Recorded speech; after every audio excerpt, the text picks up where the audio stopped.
दाम्भिका की शापित गुफा, जहां काले पत्थरों की छत से समय की बूंदें टपक रही थीं और चारों ओर मृत आत्माओं की परछाइयां कांपती थीं। दाम्भिकासुर का चेहरा एक काले धुएं से घिरा था। उसकी आंखें जल रही थीं। जब विक्रमादित्य दाम्भिकासुर के पास पहुंचे, तब दाम्भिकासुर ने कहा, आओ विक्रमादित्य आओ, मैं तुम्हारी प्रतीक्षा में कब से बैठा था। बड़ी देर कर दी। आशा करता हूं तुम्हें कोई परेशानी तो नहीं हुई। विक्रम बोला, दाम्भिका, तू कायर है जो छुपा बैठा है। मैं तेरा वध करने आया हूं। तभी दाम्भिकासुर ने कहा, विक्रम, मैंने सुना है तू बहुत बुद्धिमान और बलवान है, किंतु ये सच है तो पहले मेरी 7 गुत्थियों का हल बता, तब मानूंगा कि तू सत्य है। और उसके होठों से निकली पहली कहानी धुएं की लकीर बनाकर हवा में लहराई। गुफा की दीवारें कांप उठीं। चारों ओर जलते हुए अलौकिक दीपक प्रकट हुए। दाम्भिकासुर की आंखें अब नीली आग से जल रही थीं और दाम्भिकासुर ने पहली कहानी सुनाना शुरू किया। विक्रम, इस बार की कहानी प्रेम की है, लेकिन अंत में जब प्रेम भी शेष नहीं रहता तो योद्धा अपने अस्तित्व से युद्ध करता है। सुन। उसका नाम था रणविजय। वह अग्निपथ नामक सीमांत राज्य का सबसे बहादुर योद्धा था। बचपन से ही तलवार उसके रगों में बहती थी और सम्मान उसके लहू में। रणविजय ने अपनी पहली लड़ाई 13 वर्ष की उम्र में जीती थी, जब उसने अकेले 10 लुटेरों को पछाड़ दिया था। लेकिन उसका दिल एक मासूम चिड़िया की तरह पिंजरे में बंद था, जिसे वह कभी समझ नहीं पाया। चंद्रवर्ती राज्य अग्निपथ का प्राचीन शत्रु था। एक युद्ध के दौरान जब रणविजय और उसके सैनिक चंद्रवर्ती की सीमा तक पहुंचे, वहां उसे पहली बार देखा राजकुमारी यामिनी नीले वस्त्रों में जलती हुई महलों की बालकनी से लोगों को बचाने का आदेश देती हुई। रणविजय की तलवार हवा में रुकी रह गई। युद्ध, अग्नि, रक्त, सब कुछ रुक गया एक पल के लिए। रणविजय घायल हुआ। उसे बंदी बनाया गया और महल की जेल में डाला गया। यामिनी ने पहली बार उसी जेल में उससे बात की। तुम्हारे जैसे हत्यारे में भी आंखें हैं जो कांपती हैं। रणविजय ने जवाब नहीं दिया, लेकिन उसकी आंखों ने यामिनी से एक प्रश्न पूछा, क्या तू समझेगी? राजकुमारी हर दिन उसके लिए दवा भेजने लगी। धीरे धीरे वो दीवारें जो 2 राज्यों के बीच थीं, 2 दिलों के बीच गिरने लगीं। चंद्रवर्ती ने अग्निपथ से शांति प्रस्ताव रखा। शर्त यह थी कि रणविजय को कभी लौटने न दिया जाए। राजा ने मना किया, लेकिन रणविजय ने स्वेच्छा से कहा, अगर मेरी वापसी युद्ध है तो मेरा ठहरना शांति, मैं यहीं रहूंगा। लेकिन यामिनी ने कुछ नहीं कहा। वह चुप रही बहुत देर तक। एक रात चांदनी में जब यामिनी आई और कहा, क्या तुम मुझसे प्रेम करते हो? रणविजय बोला, हां, लेकिन तुम मुझसे नहीं करती। यामिनी ने उत्तर दिया, मैं तुमसे करती हूं, लेकिन अपने राज्य से ज्यादा नहीं। उस रात एक और युद्ध हुआ, रणविजय के भीतर। जब चंद्रवर्ती के मंत्री ने देखा कि राजकुमारी एक शत्रु योद्धा को चाहती है, उसने रणविजय पर देशद्रोह का आरोप लगाया। उस पर राजकुमारी को बहकाने का इल्जाम लगा। रणविजय ने खुद को बचाने की कोशिश नहीं की। जब उसे सरेआम चौराहे पर खड़ा किया गया, यामिनी खिड़की से देखती रही, कुछ कहे बिना। रणविजय ने सिर्फ एक बात कही, मैंने अपने राज्य को खोया, तुझे भी नहीं पाया, तो अब कम से कम अपना मौन, अपना आत्मसम्मान बचाना चाहता हूं। रणविजय को निर्वासित किया गया, एक ऐसा योद्धा जो 2 राज्यों से ठुकरा दिया गया। अब सवाल, दाम्भिकासुर ने विक्रम से पूछा, तो बताओ विक्रम, रणविजय ने सच में प्रेम किया था या वो सिर्फ युद्ध के बाद की हार थी जिसे उसने प्रेम समझा? गुफा में गूंजता सन्नाटा। दाम्भिकासुर की आंखों में नीली लपटें थरथरा उठीं। विक्रम चुप था, लेकिन उसका चेहरा गहराइयों में डूबा था। धीरे धीरे वह बोला। उसकी आवाज दृढ़ थी, लेकिन उसमें एक करुण छाया भी थी। रणविजय ने प्रेम किया था, क्योंकि प्रेम वही होता है जो बिना उत्तर के भी जिया जाए, जिसे पाने की जरूरत नहीं, जो सिर्फ देने में पूर्ण हो। रणविजय ने यामिनी से प्रेम नहीं मांगा। उसने उसके राज्य से टकराना भी नहीं चाहा। वह बस चुपचाप हार गया, और वही उसकी सबसे बड़ी जीत थी। दाम्भिकासुर की नीली ज्वाला एक पल को थमी। और वह हार? दाम्भिका ने पूछा। उसकी आवाज में संदेह की धार थी। विक्रम की आंखों में आकाश की गहराई उभर आई। जो प्रेम बिना किसी उत्तर के भी जिया जाए वो कभी हार नहीं होता। रणविजय ने दोनों राज्य नहीं जीते, लेकिन उसने स्वयं को नहीं खोया। गुफा की दीवारें हिल उठीं। विक्रम के उत्तर के साथ ही गुफा के चारों ओर की दीवारों पर चमकती हुई राजकुमारी यामिनी की तस्वीरें राख में बदलने लगीं और एक अग्निपथ बना अगले रहस्यमय सवाल की ओर। दांभिकासुर की अगली नीली लपट जल उठी। उसने एक विकृत मुस्कान के साथ कहा, विक्रम, अब सुनो दूसरी कहानी। ये केवल एक कथा नहीं, ये तुम्हारे अंतर्मन की परीक्षा है। एक सुदूर गांव के पास 4 बदनाम चोर रहा करते थे, रघु, बलिया, शंकर और करीम। रघु तेज दिमाग वाला, हर योजना का सूत्रधार था। उसकी आंखों में हमेशा चालें घूमती थीं। बलिया विशाल शरीर वाला, हथौड़े जैसा हाथ और डरावनी हंसी वाला।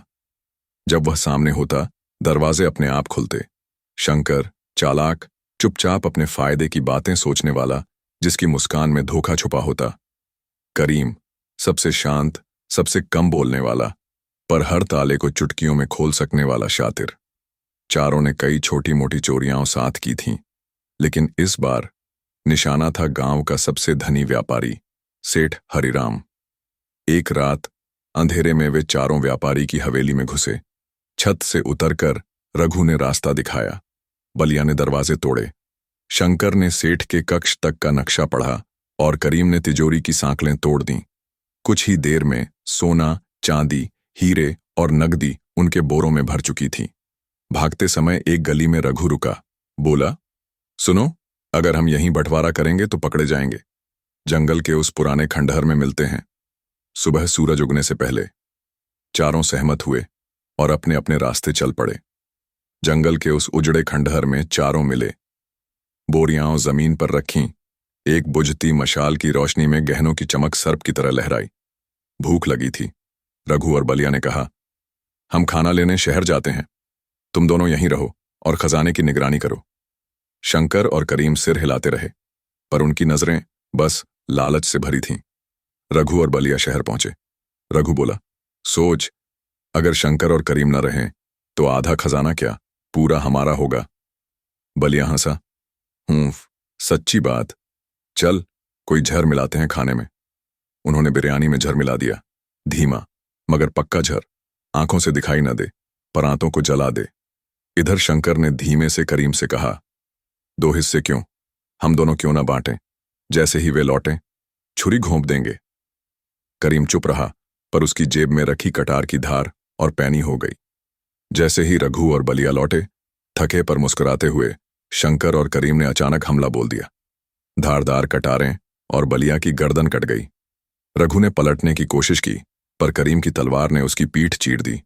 2 लाशें और 2 मुस्कुराते विजेता। शंकर ने कहा, अब खाओ खाना और सोचो क्या करेंगे, शहर भाग चलें। करीम ने सिर हिलाया। खाना सामने रखा था, गरम, सुगंधित, पर अंदर था मौत का खेल। दोनों ने पेट भर खाया। कुछ ही मिनटों में करीम के होंठ नीले पड़ने लगे, उसकी सांसें अटकने लगीं। शंकर ने उसके कंधे पर हाथ रखा। क्या हुआ? लेकिन तभी उसके गले में भी कुछ अटकने लगा। दोनों तड़पते रहे, कराहते रहे, और फिर शांति छा गई। सुबह सूरज उगा। पक्षियों ने चहचहाना शुरू किया। खंडहर की जमीन पर 4 लाशें पड़ी थीं और उनके बीच में सोने से भरी बोरी अब भी चमक रही थी। कोई लेने नहीं आया। दंभिकासुर ने विक्रम की ओर देखा। उसकी आंखों में सवाल तैर रहा था। अब बताओ विक्रम, कौन है सबसे बड़ा दोषी? वो जिसने झर मिलाया, या वो जिसने हमला किया, या वो जो चुपचाप इस खेल में शामिल हुआ पर कुछ बोला नहीं? या सब एक जैसे हैं, लोभ में अंधे? क्या दोष का माप समय से तय होता है या इरादे से? ढांबिकासुर की गुफा में एक भयानक सन्नाटा पसरा हुआ था। 4 चोरों की कहानी अब हवा में गूंजती हुई शांत हो चुकी थी। ढांबिकासुर की जलती आंखें विक्रम की ओर टिकी थीं, जैसे उसकी आत्मा का वजन तौल रही हो। विक्रम कुछ क्षण मौन रहा, फिर उसके होंठ खुले। स्वर शांत था, लेकिन उसमें आंधियों का संतुलन था। ढांबिकासुर, तेरी कहानी सिर्फ एक चोरी की कथा नहीं थी, ये इंसानी फितरत की तहों में छिपे अंधकार की परछाई थी। चारों ने चोरी की, ये उनका पहला पाप था, लेकिन असली कहानी वहां से शुरू हुई जहां भरोसा मरा और लालच ने जन्म लिया। अब तू पूछता है, सबसे बड़ा दोषी कौन था? विक्रम आगे बढ़ा। उसकी आंखों में अब तेज था। रघु और बलिया ने खाने में जहर मिलाया, मतलब उन्होंने मौत का जाल पहले बिछाया। शंकर और करीम ने उन पर वार किया। उन्होंने खून से धोखा धोया।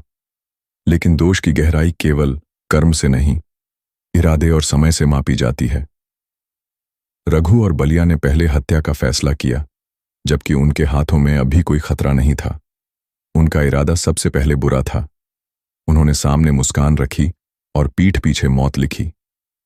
शंकर और करीम ने भी बुरा किया, लेकिन वह प्रतिक्रिया थी, पहले से शक और डर में पल रही। उनकी मंशा भी दागदार थी, लेकिन जन्म धोखे की आहट से हुआ था। सबसे बड़ा दोषी वह है जो सबसे पहले विश्वास तोड़े, क्योंकि जब कोई शैतान पहले चाल चलता है तो बाकी केवल अपनी जान बचाने के लिए दानव बनते हैं। तो रघु और बलिया, उन्होंने खेल शुरू किया। वे ही असली दोषी हैं। फिर विक्रम की आवाज गूंजती है, और अब वो जैसे सिर्फ ढांबिकासुर से नहीं, बल्कि समय, नैतिकता और इंसानियत से बात कर रहा हो। अपराध का पलड़ा सब पर है, लेकिन जो पहले मारा उसकी छाया सबसे भारी होती है, क्योंकि उसे मारने की जरूरत नहीं थी। उसने सिर्फ लालच में न्याय को जला डाला। वो पहला जहर इंसानियत के गले में उतरा पहला कांटा था। ढांबिकासुर मौन हो गया। उसके चारों ओर की लपटें एक पल को ठहर गईं। उसके होंठों पर पहली बार मुस्कान आई। वह डरावनी नहीं थी, बल्कि स्वीकार की तरह थी। विक्रम, तुम्हारा उत्तर तलवार की धार जैसा तीखा और आत्मा की तरह गहरा है, पर कहानी अभी बाकी है। अब अगली परीक्षा तुम्हारी प्रतीक्षा कर रही है। ये केवल एक कथा नहीं, ये तुम्हारे अंतर्मन की परीक्षा है। उत्तर भारत के एक छोटे से राज्य में एक हवेली थी, जिसे लोग चंद्रविला के नाम से जानते थे। ये हवेली अब खंडहर में बदल चुकी थी, लेकिन एक समय इसकी दीवारें सोने के पानी से जड़ी थीं।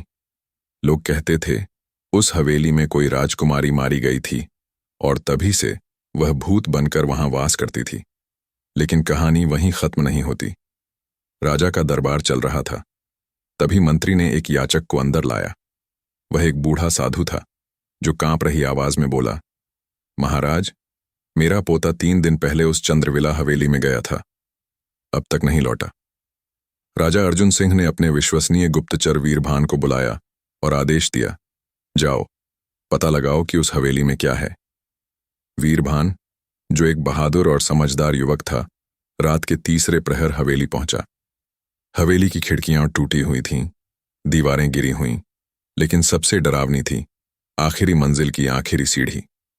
कहते हैं जो वहां गया वो लौटकर नहीं आया। वीरभान ने हवेली की हर मंजिल को अच्छे से देखा, लेकिन उसे कोई नहीं मिला। तीसरी मंजिल पर पहुंचते ही वातावरण बदल गया। ठंडी हवा तेज हो गई। एक पुरानी पेंटिंग अपने आप जमीन पर गिर पड़ी। फिर वह पहुंचा आखिरी सीढ़ी पर। हवा में एक औरत की चीख गूंजी और सीढ़ियों पर खून की बूंदें दिखाई देने लगीं। जैसे ही वीरभान ने वह आखिरी सीढ़ी चढ़ी, उसे ऐसा लगा मानो वह किसी और समय में पहुंच गया हो। चारों ओर हल्की नीली धुंध। हवेली अब टूटी नहीं, बल्कि भव्य और सुनहरी दिख रही थी। सामने एक युवती बैठी थी, श्वेत वस्त्र, आंखों में उदासी। तुम कौन हो? वीरभान ने पूछा। मैं राजकुमारी यशोधरा हूं। मुझे मेरे अपने भाई ने इस सीढ़ी से धक्का दे दिया था। अब मैं इस हवेली की आत्मा बन गई हूं। क्यों?